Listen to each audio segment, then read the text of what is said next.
اس لیے کہتے ہیں کہ والدین ویسے تو اولاد کی دعا کرتے ہی ہیں، ہر وقت ماں باپ دعا کرتے ہیں، لیکن ماں باپ کی خدمت کر کے ان کا دل خوش کر کے جو دعا آپ لیں گے نا وہ فوراً پہنچتی ہے۔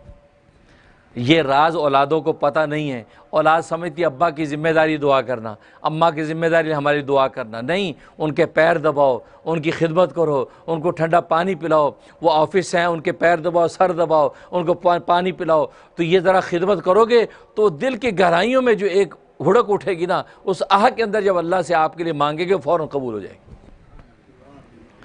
تو خدمت، اب وہ خدمت جب کر کے دعا کی تو دعا قبول ہو گئی۔ ادھر اس کے بعد عیس جو ہے وہ شکار کر کے بنا کے کباب لا کے پیش کر دیے، کہا کہ ابا یہ کباب، کہا کہ بیٹا وہ میں تو کباب کھا لیے، تم نے کھلا تو دیے پہلے۔ او ہو، سمجھ گئے، لو بھئی یہ چکر ہو گیا۔ فوراً پوچھا بھئی اماں کیا ہوا؟ اماں نے کہا کہ وہ یعقوب نے جو ہے وہ کھلا دیے کباب اور دعا لے لی۔ انہوں نے فوراً تلوار نکالی، کہا میں نہیں چھوڑوں گا اس کو۔ پیچھے بھاگے، پکڑا، نہیں رکو رکو رکو۔ اسحاق نے کہا اس بات سنو، چلو میں تیرے لیے بھی دعا کرتا ہوں۔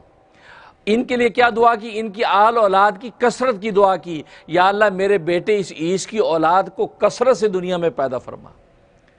لہٰذا یہ دنیا میں جتنی اجمی اولادیں ہیں، ترک ہیں، منگول ہیں، تاتار ہیں، یہ ساری کی ساری ہم لوگ ہیں، سب یہ سب کی سب اولادیں حضرت عیس کی اولادیں ہیں۔ لہذا اولاد پوری دنیا میں سب سے زیادہ حضرت عیس کی ہے، اور انبیاء سب سے زیادہ حضرت یعقوب کی ہیں۔ تو پھر اس طرح ان کی دعا قبول ہوئی، لیکن ان کو اپنے بھائی سے عداوت ہو گئی تھی۔ اس چکر میں پھر ماں نے ماموں کے گھر بھیج دیا یعقوب کو، ملک شام کے اندر، کہ تو ماموں کے گھر میں رہ، یہ نہ ہو کہ کسی وقت عیس تجھے نقصان پہنچائے۔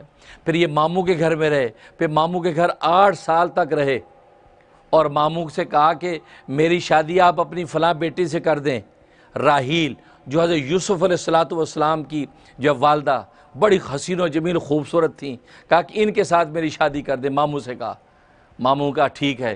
ماموں نے سارا مہر ور مقرر کیا اور نکاح کر دیا۔ جب نکاح ہو گیا، رخصتی ہو گئی، دیکھا کہ وہ راحیل نہیں، ان کی بڑی بہن جو ہے وہ صفورہ، یہ تو اس سے نکاح کر دیا، یہ تو صفورہ ہے۔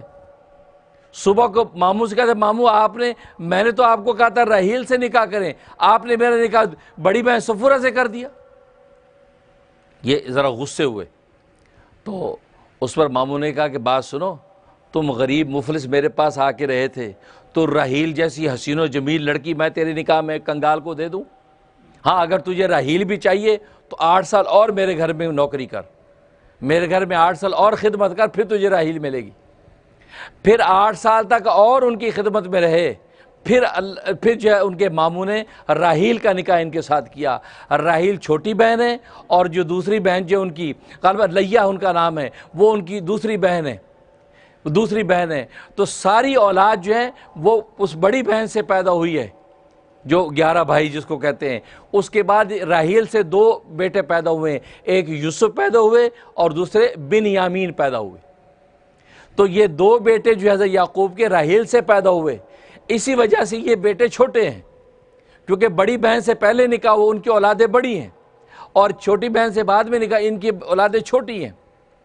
بنیامین کہتے ہیں مردہ عورت کا بچہ۔ بنیامین کا معنی مردہ عورت کا بچہ، کیونکہ بنیامین کی جب ولادت ہو گئی، ان کی ولادت کے بعد والدہ فوت ہو گئی۔ والدہ چونکہ فوت ہو گئی، اس لیے پھر ان کا نام بن گیا بنیامین، یعنی مردہ عورت کا بچہ، یعنی ان کی والدہ فوت ہو گئی، اس مرحومہ کا بچہ ہی۔ تو اس طریقے سے اللہ تبارک و تعالیٰ حضرت یعقوب علیہ السلام پر یہ سلسلہ جاری رکھا۔ پھر حضرت یعقوب علیہ السلام پر یوسف علیہ السلام کی آزمائش آ گئی، ان پر آزمائشیں ٹوٹیں، انہوں نے آزمائشوں کے اندر استقامت اور صبر سے کام لیا، تو اللہ تبارک و تعالیٰ نے یہ مقام عطا کر دیا باپ کی دعا کے نتیجے میں کہ ان کی جو ہے وہ نسل میں سے ہزاروں نبی پیدا کر دی۔